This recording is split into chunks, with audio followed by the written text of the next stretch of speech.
Hello viewers, আজকে আমি হাসান রেফ্রিজারেশনের আরেকটি কাজ নিয়ে আপনাদের মাঝে হাজির হলাম। আজকে আমাদের কাজটি হলো একটি এয়ার কন্ডিশনের মাস্টার সার্ভিসিং করা। এর মধ্যে অনেক ময়লা আছে, যার দরুন আমরা এটিকে হাইড্রোলিক মেশিনের মাধ্যমে ক্লিন করব। কারণ এই দীর্ঘদিন যাবৎ সার্ভিসিং হয়নি, যার দরুন এর মধ্যে অনেক ময়লা আছে।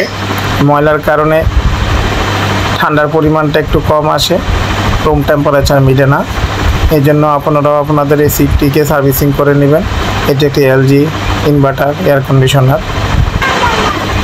পানি দিয়ে ক্লিন করার আগে আমরা ব্রাশের মাধ্যমে চেম্বারটিকে ওয়াশ করে নিব, তারপরে হাইড্রোলিক মেশিনের মাধ্যমে ওয়াশ করব। এই যে অনেকটাই ময়লা ছিল, এখন হাইড্রোলিক মেশিনের মাধ্যমে ওয়াশ করার কারণে প্রচণ্ড ময়লা যেগুলো ছিল সব ময়লা বেরিয়ে যাচ্ছে। এখন দেখুন আপনারা কিভাবে এটি সার্ভিস করা লাগে। এভাবে সার্ভিস করলে রুমের মধ্যেই কাজ করা যায়। এখন আর এসি খুলতে হয় না।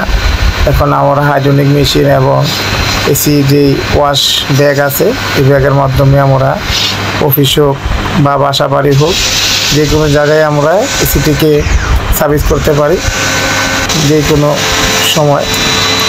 আপনাদের এসিটিকে সার্ভিস করে নেবেন।